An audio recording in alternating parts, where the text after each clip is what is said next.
কুরআনের প্রথম অধ্যায় আল ফাতেহা এর আসল তাৎপর্যটা কোথায়? চলুন জেনে নেওয়া যাক।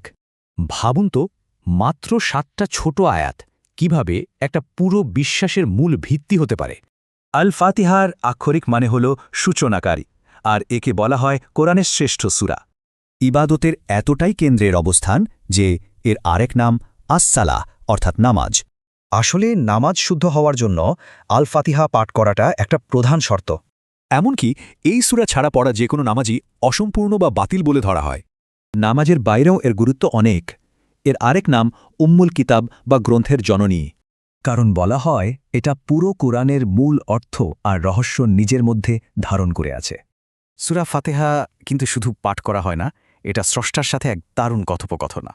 একটি হাদিসে কুদসি অনুযায়ী এই সূরাটি আল্লাহ আর তার বান্দার মধ্যে ভাগ করা।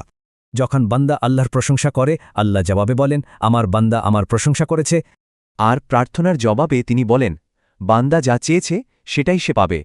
এর তাৎপর্য কিন্তু এখানেই শেষ না, এর আরও অনেক নাম আর বিশেষত্ব আছে। যেমন একে আশিফা বা আরোগ্য এবং আর রুকিয়া বা প্রতিকারও বলা হয়। একে একটা বিশেষ ঐশ্বরিক আলো হিসেবেও দেখা হয়, যা আগের কোনো কিতাবে আসেনি। সব মিলিয়ে আল ফাতিহা হল কিতাব, নামাজ আর সৃষ্টার সাথে যোগাযোগের সূচনাকারী।